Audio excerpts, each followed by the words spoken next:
Bonjour et bienvenue à ce nouveau Café des Lyonnes. Bonjour Marie-Joseph. Bonjour. Je suis ravie de recevoir aujourd'hui la bâtonnière du barreau de Lyon. Attention, je suis hyper impressionnée, je ne vous raconte pas.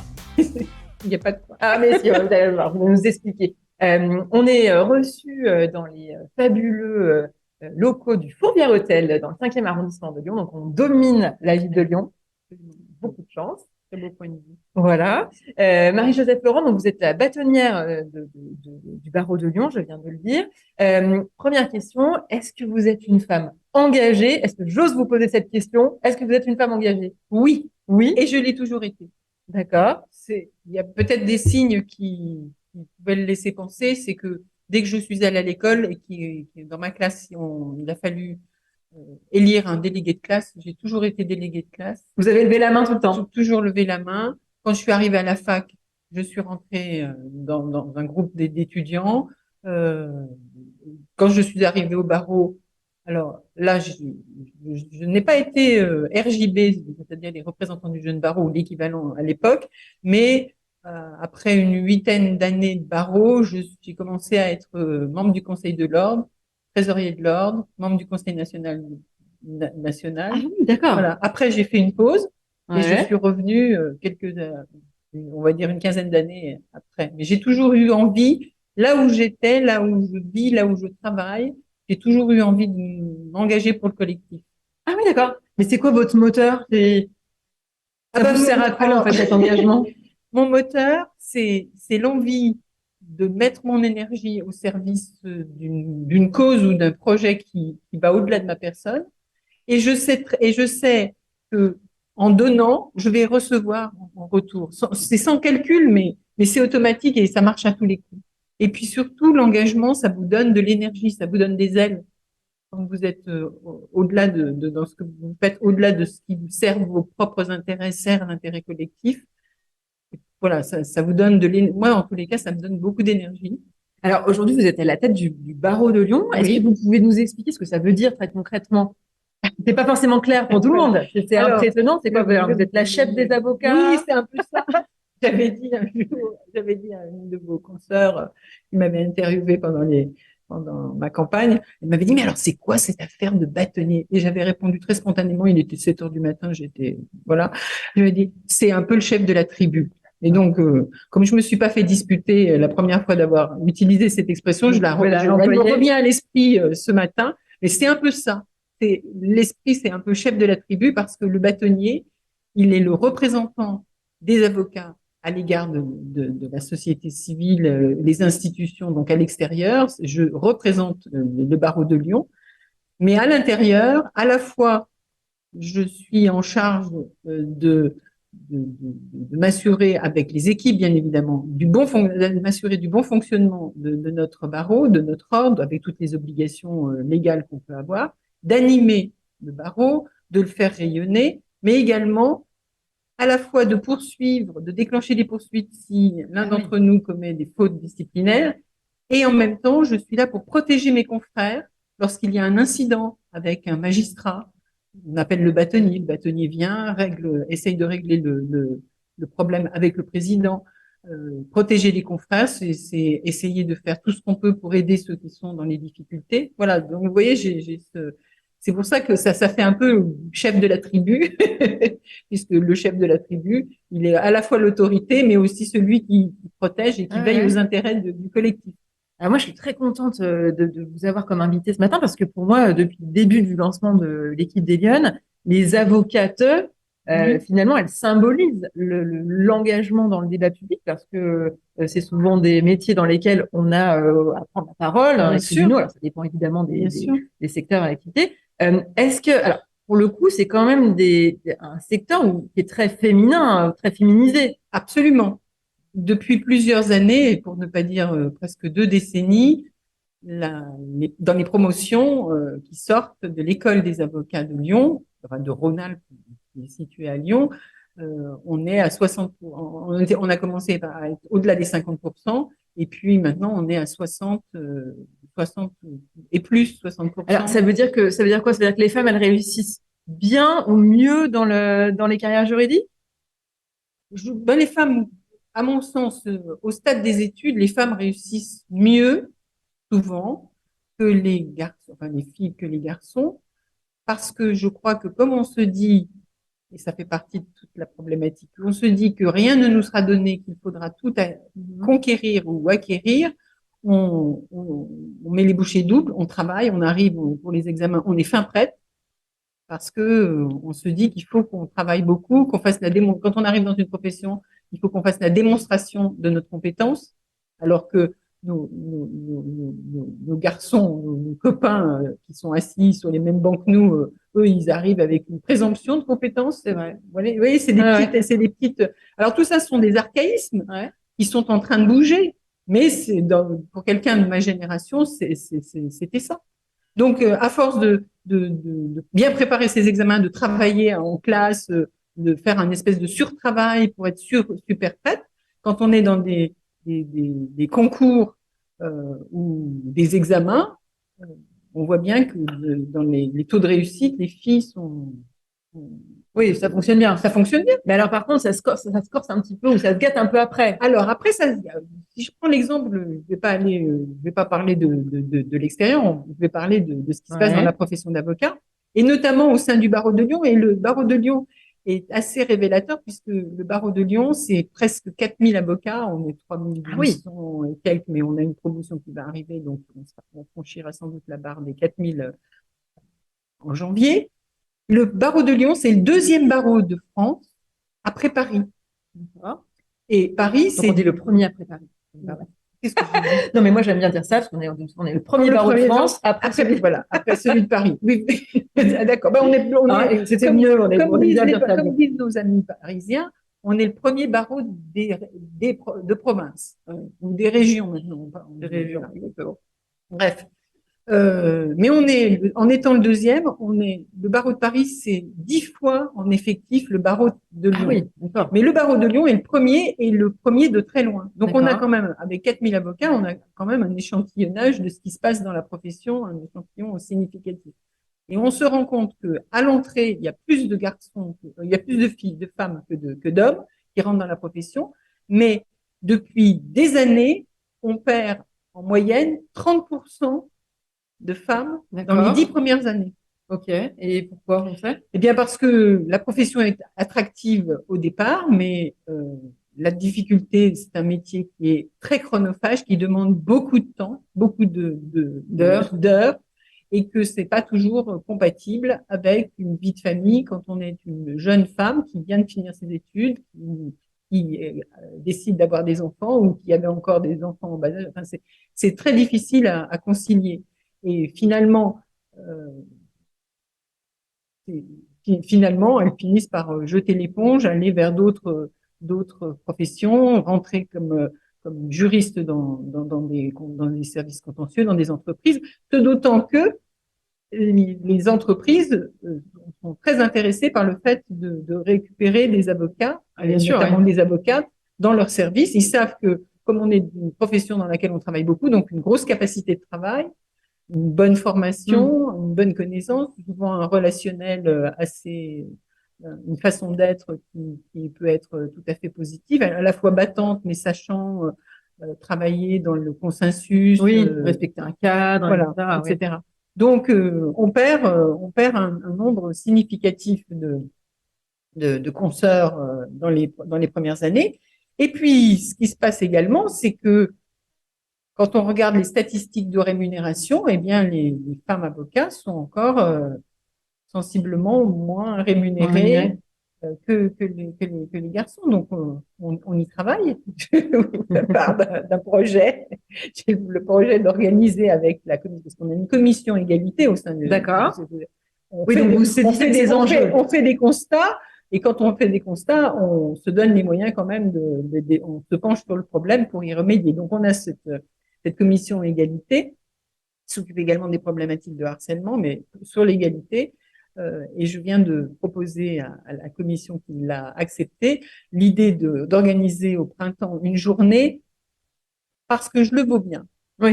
Vous voyez, j'espère que la maison L'Oréal nous autorisera à utiliser leur slogan, mais je trouve que ça dit bien ce que ça veut dire. On a là encore, je pense que c'est les archaïsmes qui sont à l'œuvre, dans les écarts, je crois que parfois on participe un peu inconsciemment à, À nous mettre en posture. exactement. Une femme, quand on lui propose, et alors je ne m'exclus pas parce que je fais partie de celle-là. Quand on nous propose un poste, la première chose qui nous vient à l'esprit, c'est est-ce que je vais être à la hauteur? Oui. On est tout le temps en train de se faire à nous-mêmes un procès en légitimité. On doute. Moi, par exemple, quand j'étais vers la quarantaine, j'ai été membre du Conseil national. Certaines personnes s'adressaient à moi avec une certaine forme de déférence, etc. Des fois, j'avais envie de me retourner pour m'assurer est-ce que c'est bien à moi qu'on parle. Voilà. Toujours, quand une femme voit une fiche de poste pour un poste et qu'elle voit le nombre, les qualités qu'il faut avoir, nous, si on ne check pas les 10 points, il y a 10 points, si on ne check pas les 10 points, on n'y va pas. Un garçon, il check les 4-5 premiers points et le reste, on verra bien. On verra bien. Oui. Il y a un phénomène, je pense qu'il y a plus de confiance en soi chez les garçons que chez les filles. C'est en train de changer. On voit bien les jeunes consoeurs qui arrivent avec une confiance en elles de bonne aloi. Voilà. Mais on a encore ces problèmes d'écart de revenus. Quand on regarde les cabinets structurés, les cabinets importants, quand on monte, il y a déjà moins d'associés femmes que d'hommes. Et puis alors, dans les staffs au dernier niveau, là, c'est comme dans les grandes entreprises, comme dans les PME, comme dans les ETI, on trouve le nombre de femmes se raréfie. Donc, on a les mêmes problématiques que dans d'autres domaines économiques, comme dans d'autres secteurs. Mais on essaye, on va essayer de remédier à ça. Mais alors, ça paraît d'autant plus surprenant, si j'ose dire, que c'est quand même une profession où on a l'habitude de défendre les intérêts des autres. Oui. Donc, on pourrait partir du principe que quand même, les femmes, là, dans cette profession, elles devraient pouvoir se défendre. Alors, je vais peut-être dire une chose d'une banalité affligeante et faire bondir certains ou certaines, mais vous savez, on dit souvent les cordonniers sont les plus mal chaussés. On sait mieux défendre la cause de quelqu'un que soi-même. On ne se défend pas de la même façon qu'on ne se soigne pas, on ne se défend pas. Moi, vous me dites j'ai un problème, etc. Je vais prendre votre problème à bras le corps, avec la distance qu'il faut, et je vais mettre tout en œuvre pour faire valoir votre position. Et ce, sans agressivité, mais avec une force de conviction. Quand il s'agit d'aller discuter pour soi-même, il y a quelque chose en nous qui c'est moins facile. Il y a sans doute une forme de modestie que l'on a, on n'ose pas. Et donc, on va, au sein du barreau, on va travailler sur ces choses-là. Et dans cette journée qu'on va organiser au printemps, je veux vraiment que nos femmes avocats, parmi notamment les plus jeunes, viennent et qu'on échange là-dessus et qu'on fasse venir des femmes et des hommes qui vont nous donner des clés de savoir aller discuter sa rémunération, aussi bien en tant qu'associé qu'en tant que collaborateur ou collaboratrice.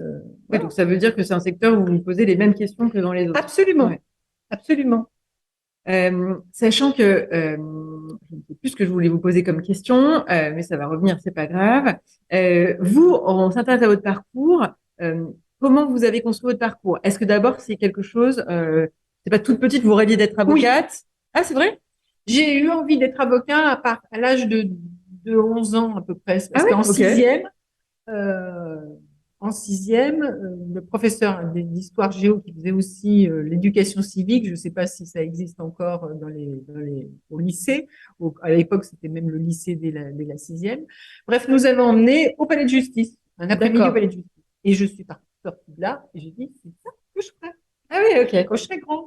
Oui, donc c'est important quand même d'aller montrer aux enfants. Et je me suis, et là, j'ai été, malgré ce problème d'estime de soi ou de confiance ou etc., j'ai été décidée, donc j'ai fait mes études d'un seul trait et j'ai été avocat à 23 ans. D'accord. Et je ne me suis pas laissée détournée de mon objectif par les gens qui, à l'époque, me disaient, mais de toutes les façons, en plus, j'habitais dans une plus petite ville, j'habitais dans l'est de la France, à Nancy, et les gens me disaient, mais ton père est, vous savez, Oui, bien sûr, bien sûr. ton père est pas avocat, ta famille, personne n'est avocat dans ta famille, tu n'y arriveras jamais. Je n'ai pas écouté. Ouais. Je me suis renseignée. Que faut-il faire pour être avocat? Il faut faire avoir son bac, des études de droit. À l'époque, c'était une maîtrise, passer son CAPA. J'ai fait ça d'un seul trait. Il y a 23 ans, j'étais avocat. Oui, Alors après, c'est clair que la profession que j'ai découverte n'était pas forcément celle que j'avais, tout à fait ce que j'avais imaginé. Mais une chose est certaine, c'est que ma profession, mon barreau ne m'ont jamais déçu et je n'ai jamais imaginé un instant arrêter ce métier. Ah oui. Et donc, vous êtes rentrée comme avocate dans vous êtes spécialisée dans quelle Alors, branche? je suis, quand j'ai prêté serment, C'est bien vers moi, je peux pas pardon. vous éloigner du cadre. Quand j'ai prêté serment, j'ai été embauchée comme collaboratrice au sein du cabinet Bismuth. C'était d'ailleurs le cabinet où j'avais fait mon stage de 6 mois. J'ai commencé par faire du droit des assurances, du droit de l'informatique, du droit bancaire. Et ensuite, j'ai rejoint un cabinet, le cabinet Broom, dans lequel j'ai vraiment là développé. Alors j'ai plus fait de droit de l'informatique parce que c'était pas un des domaines majeurs de ce cabinet, mais j'ai fait du droit bancaire et du recouvrement de créances et du droit immobilier. Et ce sont mes deux grands domaines d'intervention.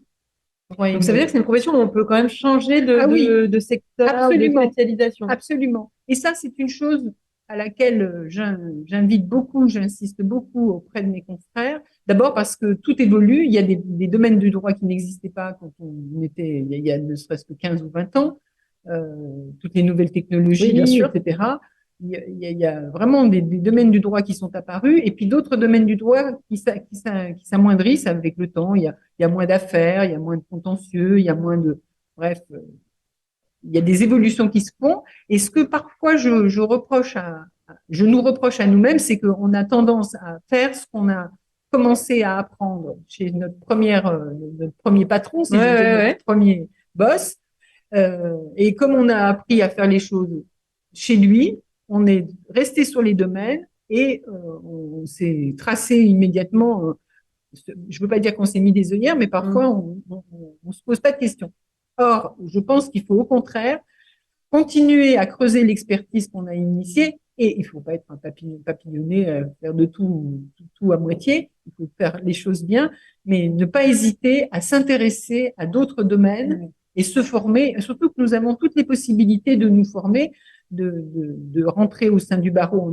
On a des commissions qui couvrent pratiquement tous les domaines d'activité de la profession, donc on peut y rentrer librement, rencontrer des confrères, se renseigner, avoir des échanges, trouver de l'information, de la formation. Donc voilà, l'idée c'est de rester curieux, de rester éveillé et de ne pas se fermer de porte.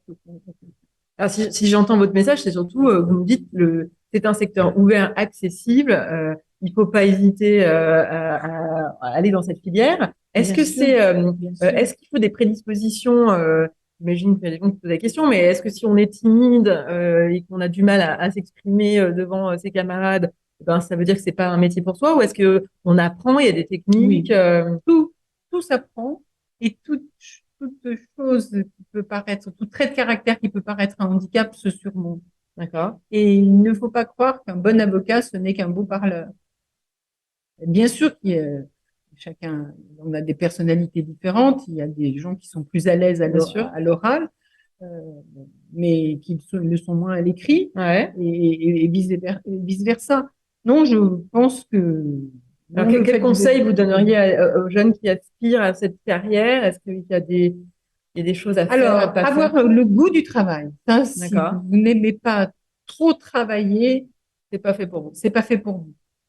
Mais au-delà de ça, je pense que toutes les personnalités, toutes les qualités sont bonnes à prendre pour notre profession.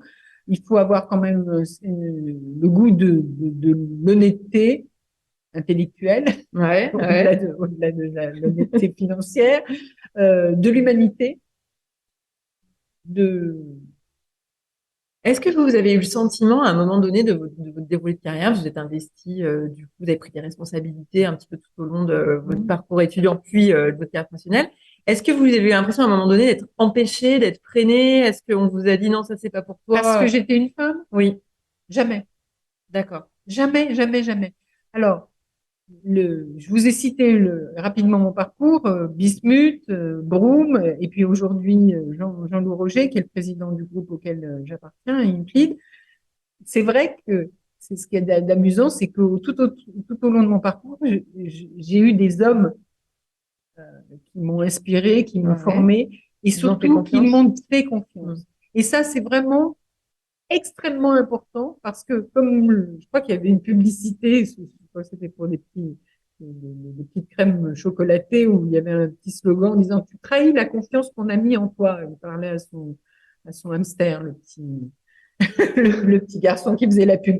C'est ça dans la vie, le moteur de beaucoup de réussite, c'est le fait d'avoir très tôt et, eu l'occasion d'apprendre et de travailler avec quelqu'un qui vous faisait confiance. Et quand on vous fait confiance, qu'est-ce que vous faites? Vous Vous essayez de vous investissez. mettez Mm. de ne pas trahir la C'est confiance vrai, et ouais. d'être à la hauteur de la Mm. confiance qu'on a. Et ça, c'est un moteur extrêmement puissant.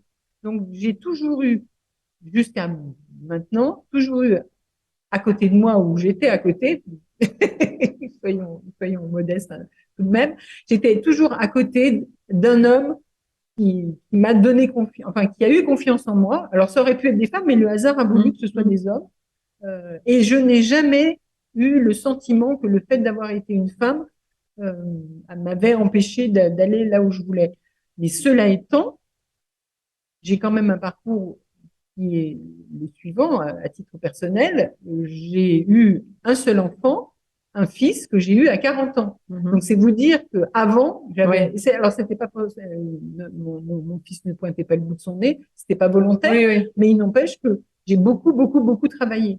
Donc, oui, peut-être que, un investissement. Oui, voilà, oui, c'est c'est ça. ça. Parce que j'étais libre comme l'air, de travailler autant que je voulais. Mm. Et quand je dis ça, ne vous méprenez pas, je ne m'érige pas en exemple. Mm. Vous voyez, aujourd'hui, il y a une tendance très forte, y compris dans notre barreau, de vouloir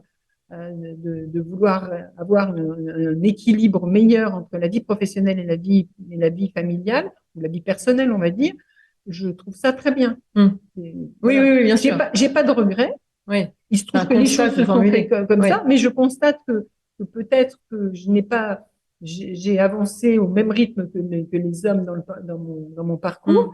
Peut-être parce que j'étais libre comme l'air de travailler autant que je voulais. Et c'est peut-être ça qui a fait que quand vous avez vos charges de famille que vous n'arrivez pas forcément à bien les partager avec votre conjoint, Oui, c'est pas toujours oui, évident. il y Il y a a tout. quand Donc même des c'est. réflexes qui sont un peu toujours les mêmes. Bah, tu gagnes moins, c'est avec se laisser embarquer dans le côté, c'est pas la peine que tu travailles. Regarde entre les frais de garde, les machins, les bidules, les trucs, etc. Ça vaut pas le coup. On Mm. va payer les impôts. Malheureuse, je dis toujours à toutes, notamment à toutes les jeunes femmes, ne vous laissez pas piéger parce Ouais. que voilà, s'il faut que vous mettiez une partie de votre rémunération significative dans les frais de garde d'enfants, faites comme ça et continuez à travailler de façon relativement soutenue. Mm. Voilà. Mm. Et Et alors, si vous avez une baguette magique, qu'est-ce qu'on ferait ou qu'est-ce que vous feriez pour que les femmes, elles s'engagent plus dans le débat public, qu'elles soient plus présentes? alors, ça va vous paraître curieux. D'un coup de baguette magique, c'est dans la continuité de ce que je viens de dire, Ouais. je ferais voter une déductibilité totale des frais de garde d'enfants. C'est-à-dire que finalement, pour les femmes qui travaillent, ça viendrait en totale déduction de leurs revenus. C'est-à-dire la garde d'enfants, la personne qui prend les enfants en charge, eh ben, c'est une collaboratrice ou un collaborateur. Hein. Ouais, ouais, bien sûr. Voilà, vous pouvez avoir un nounou aussi, collaborateur qui rentre dans vos charges pour vous permettre de déployer votre activité. Et voilà. C'est important parce que c'est encore, aujourd'hui, c'est encore Un frein. un Mm. frein Mm. pour pouvoir déployer une activité pleinement au même titre que les hommes, avec la même amplitude de temps. Voilà. Ça me paraît être une excellente mesure. Je suis pas sûre qu'à Bercy, ils soient d'accord avec Oui, mais je moi. pense qu'on va quand même la proposer parce que celle-ci, elle pourrait être vraiment mise en place assez rapidement. Tout à fait. Marie-Joseph, je vous remercie beaucoup d'avoir Mais pris ce café des Lyonnes ce matin avec nous. Ça a été un plaisir. Merci de m'avoir invitée. J'espère que ça aura inspiré de nombreuses Lyonnes qui nous regardent à embrasser cette belle carrière. Je vous souhaite une bonne semaine à tous et je vous donne rendez-vous la semaine prochaine pour un prochain Café des Lyonnes. Bonne journée.